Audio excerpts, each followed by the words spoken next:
Então, hoje nós vamos falar de superego e moral. Então, estamos trazendo aqui Freud. E o que você vai saber ao final dessa conversa é qual é o lugar psíquico da moral. Se nós pensarmos apenas em realidade psíquica, não em cultura, onde que está a moral? Como que a moral se faz na vida psíquica do indivíduo? Então, é isso que você vai saber hoje. Então, antes que eu continue, se você não está inscrito no canal, faça a sua inscrição no canal. Aproveita para compartilhar o link com alguém que pode ter interesse nesse conteúdo. Vamos difundir isso.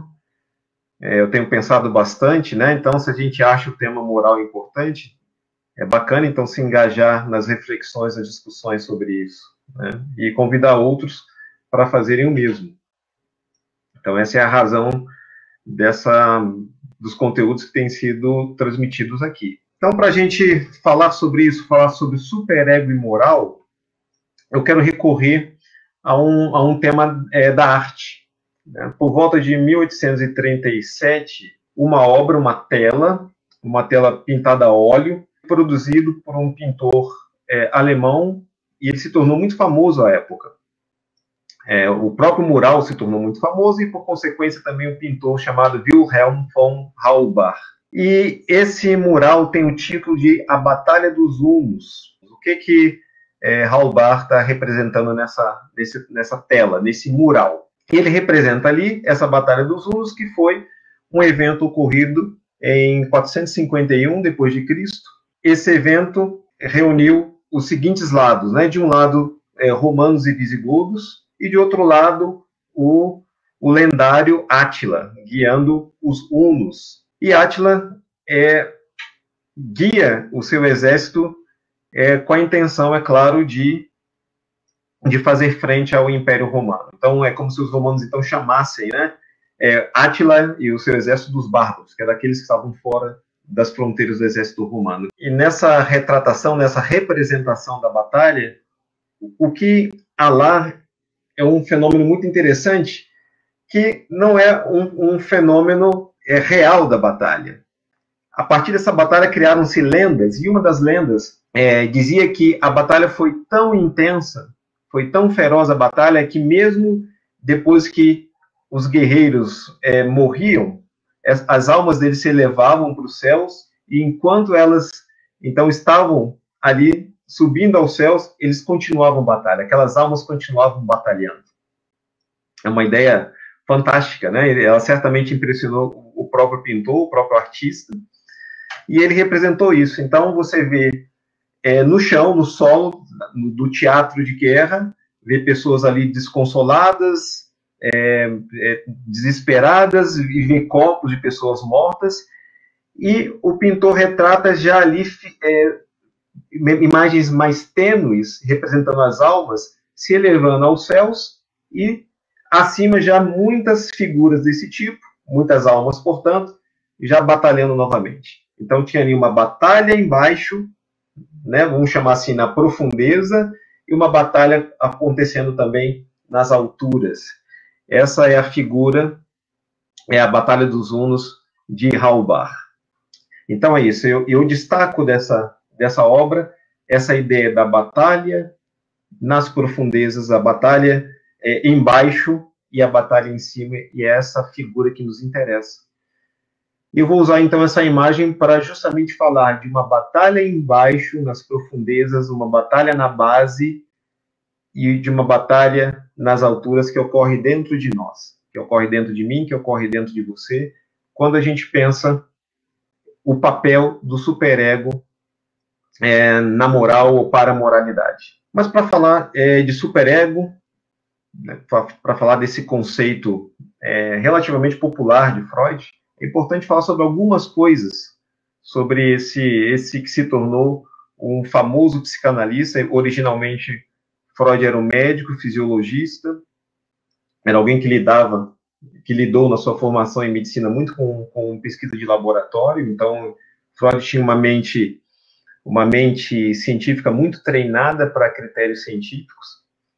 E é essa mente que depois começa a se haver com fenômenos psíquicos e se torna essa figura, já uma figura não somente cultural, mas como uma figura até pop. Né? Nós falamos, o Freud explica, porque Freud desenvolveu essa capacidade de explicar coisas muito, né, não só complexas, mas coisas muito pouco ou conhecidas ou admitidas, que são essas coisas da vida psíquica. Ele esteve a ponto de ganhar prêmio Nobel, que desejou muito isso, se frustrou porque isso não aconteceu, e ele está dentre as poucas grandes mentes, assim consideradas pelo menos, que marcaram um corte ou imprimiram uma grande marca na visão que nós temos de nós mesmos. Né? Então se fala de Copérnico com a ideia de que não é a Terra que está no centro do sistema solar, e sim o Sol. Então Copérnico nos tira do centro, né? Que é até uma auto-representação muito positiva que se tinha criado sobre o ser humano, de que a Terra estava no centro do sistema solar. Copérnico disse que não, é o Sol. Depois vem Darwin, que vai dizer que nós não fomos criados como a primícia das criações, né, por Deus, mas nós derivamos, né, de outras espécies, no caso de espécies de primatas. Então não somos tão especiais assim, né? Então nós somos um fruto de uma evolução.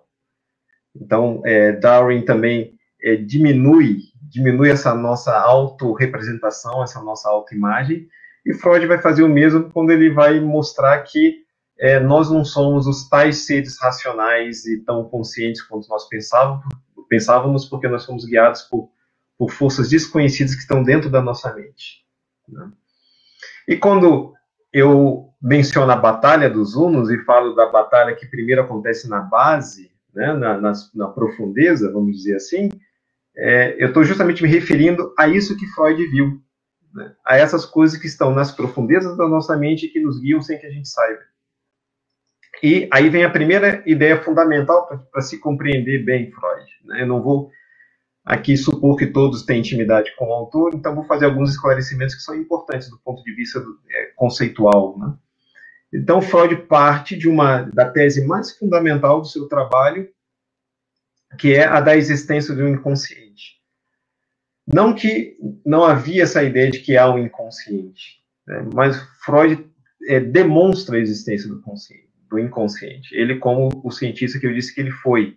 Né? Então ele procura, de maneira sistemática, mostrar evidências disso. Uma pessoa dizer uma coisa que ela não queria dizer e sair da boca dela, um lapso de linguagem.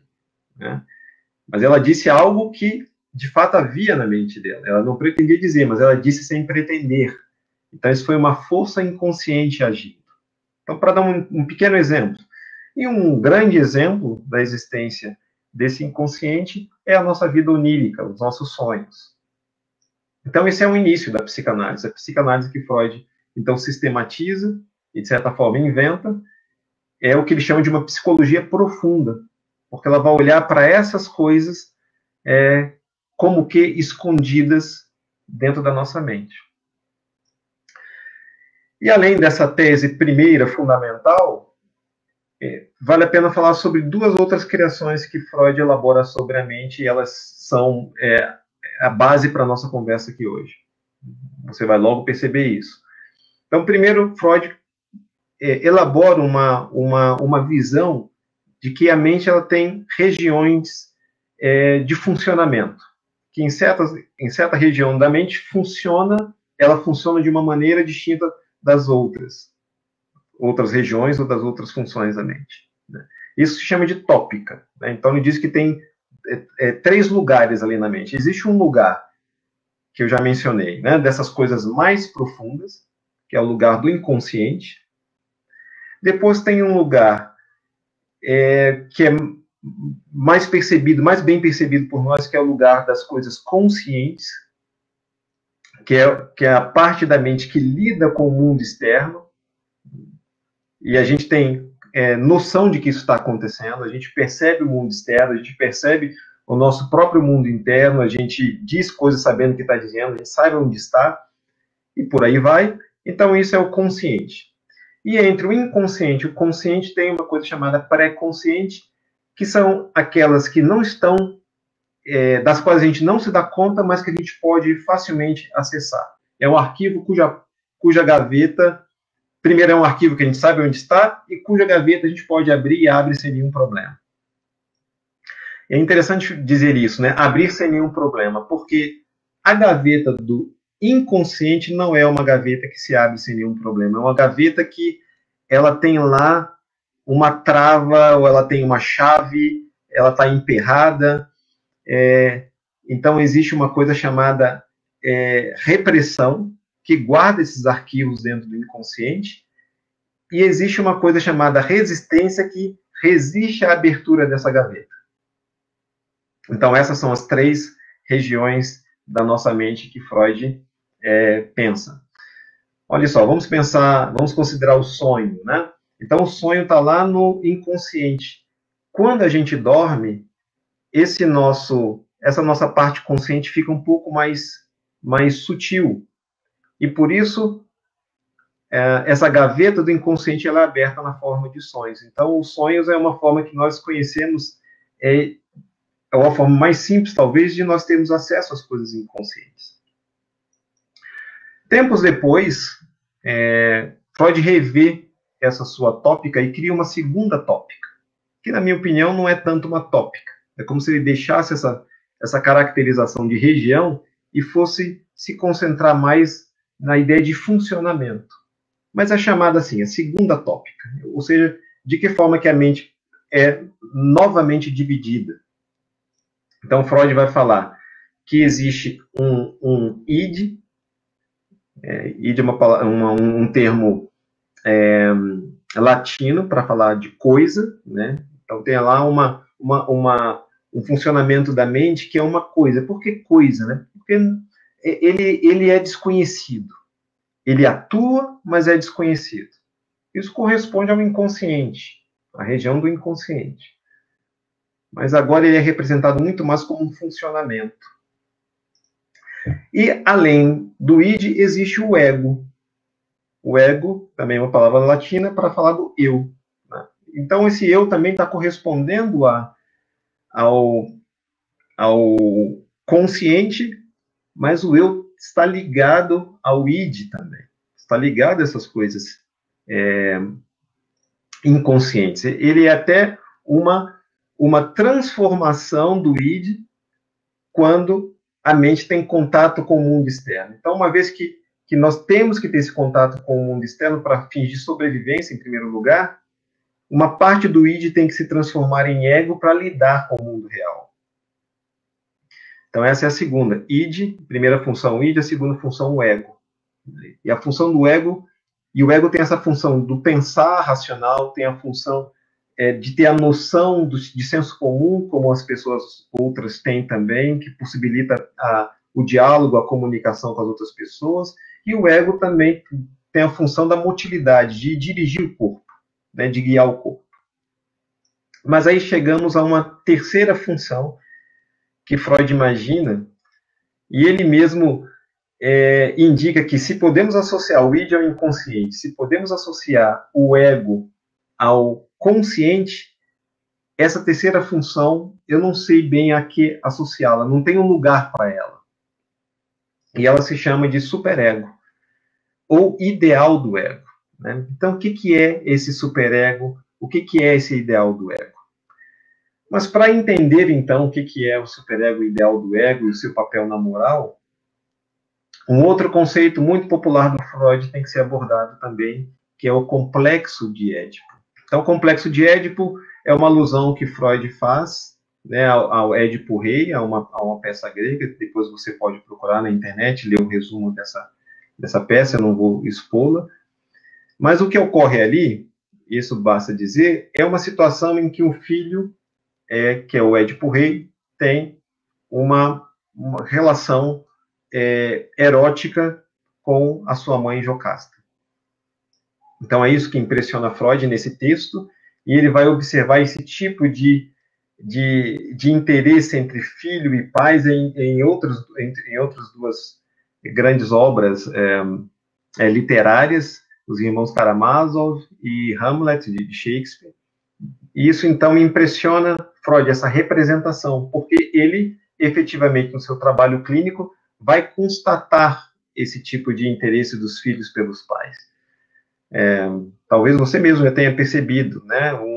Um menininho, uma criança, se referir à mãe como namorada, como mulher dele.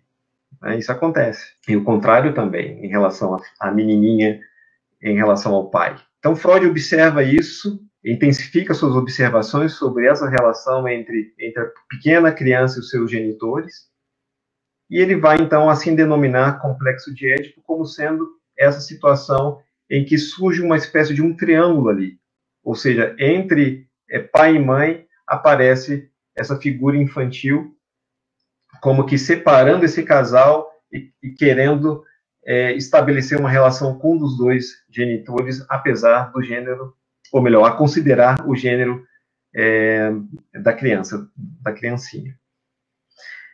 Mas aí está o problema. É justamente nesse triângulo que surge um problema, um drama, vamos dizer assim. E, a depender do sexo, se trata de uma menininha ou se trata de um menininho, né, se chega ou se vivencia de uma maneira distinta o complexo de Édipo. Deixa eu ser mais claro em relação a isso também, para que isso fique bem entendido, né? Primeiro, a criança, a menininha, ela lida com segundo Freud, né, com o problema de não ter o pênis. Então, Freud parte de uma coisa que ele chama de um complexo da castração. Por que é importante falar isso no caso da menininha? Porque Freud diz que tanto o menino quanto a menina, eles têm uma relação mais afetiva, mais intensa em relação à mãe, porque começa com a mãe a intensidade desse contato em função do seio. Então, os dois se voltam para a mãe, tanto o menino quanto a menina. Mas, pela percepção de não ter um pênis, a menina sente uma espécie de desvalor, de menos estima por si. Né? Ela, em alguns casos, pode responsabilizar a mãe por isso. Né? E ela resolve a sua falta do pênis atribuindo valor a uma outra coisa. Ela imagina ter um filho com o pai. Então, ela entende que é assim que ela vai recuperar o seu valor. E aí que ela deixa o seu interesse pela mãe e vai se interessar pelo pai. E aí se forma o triângulo a partir da menina. No caso do menino, ele já interessado pela mãe, se contrapõe ao pai.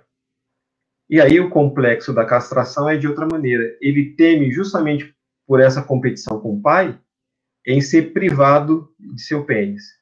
E é por causa desse complexo de castração, ou com medo, né, de perder o pênis, que ele vai, então, desistir desse amor pela mãe e vai escolher se identificar com o pai. Então, a menina se identifica pelo pai, deixando a identificação com a mãe. Ela vai, então, se identificar com o pai porque o pai se torna o objeto de amor dela. E o menino vai se identificar com o pai porque tem que desistir do amor pela mãe e como que aderir ao pai. Né? Então, o complexo de Édipo é essa tensão, né, que o menino e que a menina tem com o seu igual, né, a menina com a mãe e o menino com o pai, em função do amor que cada um tem pela outra parte. A menina tem amor pelo pai, o menino tem amor pela mãe. Mas eles precisam resolver isso, essa tensão ela precisa terminar, e ela termina com a identificação que se faz com o pai, especialmente no caso do menino. Né? Ele termina o complexo de Édipo, ele se resolve ele aderindo ao pai. Né? A menina depois também vai ter que aderir à mãe. Mas isso é uma história que eu preciso parar por aqui, porque há desdobramentos nesse complexo de Édipo. O ponto importante que eu quero dizer é que é dessa identificação com o pai que, primeiramente, especialmente, o menino ele vai guardar essa ideia do pai como uma espécie de de figura ideal que, ao mesmo tempo, diz para ele, ou transmite para ele a ideia, seja igual a mim, mas não seja igual a mim. Então tem aí uma idealização dupla porque traz esses dois valores, de ser igual e de não ser igual. Né? Ou seja, seja igual no sentido de me ter como modelo, mas não seja igual no sentido de você estabelecer uma relação com essa mulher porque ela é a minha mulher. Né? Então tem ali, nessa identificação, uma idealização que traz também uma proibição. E é essa experiência de idealização com proibição que Freud, então, vai denominar de complexo de Édipo. Ele, em outros textos, ele continua examinando isso ao longo dos anos, ele vai mostrar como que isso se forma de uma maneira mais complexa no caso da menina, porque essa identificação com o pai, ela sempre traz junto essa parte afetiva também com o pai. Então, ele vai dizer que, no caso da menina, esse complexo de Édipo, não, desculpe, esse ideal do ego, né, esse superego, ele é menos rígido, menos intenso do que acontece no menino. Mas tá bom por aqui. O que eu quero, então, indicar é como que dessa tensão afetiva dentro da família vai, então, surgir na mente uma sensação, ou mesmo uma função da mente, que é a função de estabelecer padrão, de estabelecer um ideal e de estabelecer proibições, né? De estabelecer interditos. E dessa forma se estabelece o superego, essa instância de regras dentro da mente humana. E o que é importante entender aí é que, como essa história, né, mental mostra, é que esse superego se forma a partir de uma experiência afetiva. E essa experiência afetiva é a experiência que se dá pela função do id, que eu falei. Porque o id, essa parte do inconsciente, é uma instância de paixões. Então, se a gente pensa nos nossos sonhos, a gente vê que nos nossos sonhos coisas incríveis acontecem, e incríveis até no sentido de coisas que não poderiam acontecer na vida real, porque elas não são permitidas. Um amor por alguém, um interesse sexual por alguém realizado, que não poderia ser realizado na vida real. Então, sonha-se com isso. Né? Então, tem dentro desse inconsciente dinâmico por causa do id, várias paixões, e muitas delas, vários desejos, e muitos deles que não podem ser realizados. Então, é dessa instância de paixões, dessa profundeza de paixões, onde ocorre, por isso, uma tensão, um conflito, né, de paixões que querem se realizar, mas a impossibilidade de elas se realizarem, é daí que sai o superego. Então, esse nível do inconsciente dinamizado pelo id, isso é aquela base profunda, aquela parte mais baixa, onde a batalha crua acontece, onde a batalha dos hunos, a primeira batalha dos hunos, vamos dizer assim, o primeiro instante da batalha dos hunos acontece. Então, é a parte das paixões. Insisto, é daí que sai o superego. Então, naquele quadro de Halbar, quando as almas se elevam, é o superego ali se levantando, saído do inconsciente. E a batalha que está acontecendo é a batalha entre id e o ego. O ego criando maneiras para empurrar esses conteúdos do id lá para dentro do arquivo, para que fique dentro do arquivo, porque o superego está mandando que isso ocorrer. E quando o superego se forma, então surge aí uma batalha mais elevada. Então é a batalha das almas, né? Então é o superego lidando com o próprio ego. O superego mandando o ego realizar os seus ditames, realizar suas prescrições. Então o superego, que é o ideal, ele constrange o ego a obedecê-lo. Então essa é a batalha mais elevada. Mas aí eu chego no ponto que muito me interessa. Essa batalha é a mais elevada também por outra razão. Então Freud diz que a psicanálise foi muito criticada porque ela não dava um lugar para o mais elevado dentro do homem, para a moral mais elevada dentro da natureza humana. Então, a natureza humana, ela tem alguma coisa que se distingue dessas paixões, desses desejos que, inclusive, não envolvem só sexo, mas envolvem também violência e agressão. Então, perguntavam para Freud, cadê isso? Cadê isso nos seus resultados? Cadê isso na sua pesquisa? Onde que a psicanálise mostra essa parte da natureza humana que nós sabemos que existe. Essa parte mais elevada que lida com valores, que lida com ideais de dignidade, com ideais de colaboração, ideais de acordo, de respeito à regra. Onde que está isso na sua psicanálise? E Freud diz, bem, em primeiro lugar, eu estava preocupado em conhecer a parte baixa das batalhas, né, dessa batalha da mente humana. Eu queria justamente conhecer isso. Eu queria conhecer o que está nas profundezas, a parte inconsciente. Eu não estava procurando a parte elevada. Meu interesse era outro. Por isso que a minha psicanálise não mostrou outra coisa. Mas a minha psicanálise também não estava pronta, eu estava construindo essa psicanálise. E Freud passa décadas trabalhando isso, né?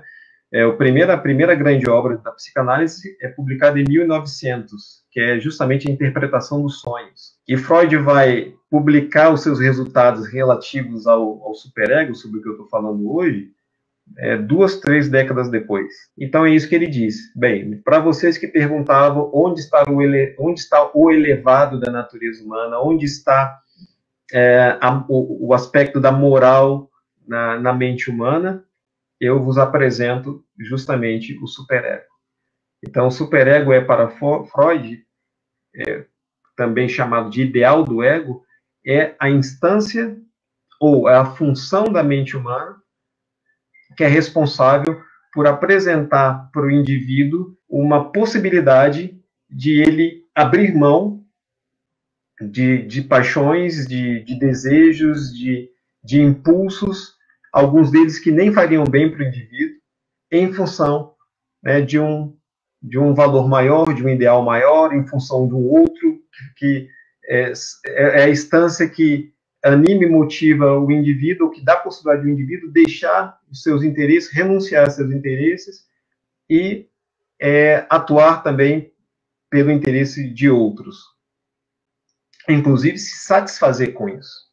Então é o superego que dá conta disso. E tem algo interessante também para se conhecer em relação a esse superego, justamente na sua relação com o id, né? Então eu disse isso, né? O superego é formado a partir desse complexo afetivo da relação com os pais, né? Então ele traz coisas do id junto com ele também, né? Porque Freud inclusive fala, né, que o superego é o herdeiro do complexo de Édipo. Então, se o complexo de Édipo termina, marcas desse complexo de Édipo, resíduos desse complexo de Édipo, vão ficar nesse superego. Então, ele traz elementos do id. Mas o que é interessante, que eu quero acrescentar, é que Freud diz que as repetidas experiências humanas, ao longo de gerações, ao longo do desenvolvimento da espécie, que ele chama de filogênese, né? Que é como que a espécie humana vai se constituindo, se formando. Ele diz que essas tantas experiências, repetidas experiências, e vamos pensar, por exemplo, uma experiência muito repetida, que o ser humano testemunha e vai sendo impressionado por essa experiência, a experiência de morte. Né? Os seres humanos vão vendo os seres humanos morrendo, inclusive, ao longo do tempo. Né? Isso para falar de uma experiência muito clara, muito, muito concreta e objetiva, que se repete, mas há tantas outras. Né? A experiência de, por exemplo, sugar o seio da mãe. Por isso que se fala de uma pré-noção, né? De que a criança sabe que tem, e a partir de um certo momento ela sabe que tem esse seio. Podem chamar isso de instinto, inclusive, mas às vezes pode ser mais do que isso. Né? Eu lembro agora de situações onde a criança guarda, já vai manifestando certos impulsos de pudor, de privacidade. Né? Num certo momento, A criança, em torno de 3, 4 anos, até 5 anos, a criança começa a querer afastar o adulto da situação em que ela está defecando. Né? Então, é como se ela sentisse vergonha de ser vista naquela situação. Né? Então, são experiências que vão se acumulando, inclusive, nesse sentido, justamente a inculcação, né, do pudor e da vergonha vai se tornando uma coisa que forma a mente individual. Isso tudo vai sendo guardado, como eu falei, a vergonha, o pudor, também a culpa, o pesar, que existe na situação, como eu me referi, a situação da morte, né? Isso tudo vai sendo guardado na mente humana e vai sendo algo que Freud entende que vai sendo transmitido de geração a geração. E eu estou dizendo isso para falar que esse superego que se forma numa mente individual, nesse desenvolvimento do indivíduo, quando ele ocorre, quando ele acontece, ele traz de dentro do id também esses sentimentos, né, que vão compor esse superego, né, esses sentimentos de, por exemplo, de culpa, ou de pudor, de vergonha, ou até mesmo um sentimento mais elevado, que é a vontade ou um desejo de corresponder a um ideal, né, que é um impulso que outros pensadores vão chamar de um impulso de transcender. Então, transcender esse desejo de ir além de si mesmo, nada mais é, no contexto dessa conversa, que corresponder ao superego. Então, chega-se esse momento interessante no texto de Freud, que alguém como eu, procurando, né, as informações sobre a moral, sobre a moralidade, alguém como eu acaba encontrando, né? Ou seja, eu encontro isso e paro, me detenho nisso porque me interessa muito, em que Freud diz claramente: o superego é a instância dessa parte ideal do ser humano, dessa parte moral, dessa parte mais elevada do ser humano, pela qual o ser humano pode se dedicar a conteúdos ou a ações que não somente extrapolam a ele mesmo, que o ligam à própria humanidade, não somente isso, mas também dão condição para que o indivíduo abra mão dessas paixões, e a principal paixão, uma das principais paixões é a paixão, né, o impulso, o sentimento de autopreservação. Então, por meio do superego, o ser humano pode até abrir mão do seu interesse de se autopreservar para se ocupar com o interesse de outro, né, que é uma das grandes expressões da moral. Então, como eu costumo sintetizar, e eu faço isso ajudado pelo próprio Freud, um aspecto muito essencial na moral é justamente a renúncia. E a renúncia das paixões. Mas renúncia em função do quê? Em função, né, de algum ideal. Freud admitia, reconhecia que essa renúncia também podia acontecer, essa moralidade também podia acontecer e pode acontecer também pela própria natureza, no sentido biológico do termo, porque o indivíduo ele tende a se dedicar àquele que ele toma como um semelhante. Então, Freud estava consciente disso, né? Então, por exemplo, dentro do seio familiar, as pessoas se reconhecem ali como sendo semelhantes, elas se identificam, assim como o menino e a menina se identificam com os pais, há uma identificação entre eles mesmos, e eles, por isso, também renunciam. E esse fenômeno da semelhança, da identificação e a renúncia vai se dar em alguns grupos maiores também, por afinidade religiosa, por afinidade política, mas sobretudo pelo superego, que há essa condição de as pessoas extrapolarem essa identificação, essa semelhança, e fazerem algo por aquele que é diferente também. Que é a grande renúncia, esse é o grande momento, ou essa grande capacidade de uma ação moral, e, de novo, é o superego, esse poder mais elevado que há no homem, né, no ser humano, que dá essa condição dessa extrapolação. Então é isso, né? Então essas são as duas grandes batalhas da mente humana, sendo uma mais fundamental, né? Do eu com as suas paixões, e existe a batalha mais elevada que envolve o eu e o superego, porque o superego exige do eu que ele siga determinadas regras, ou exige do eu que ele corresponda a ideais mais elevados, ideais maiores.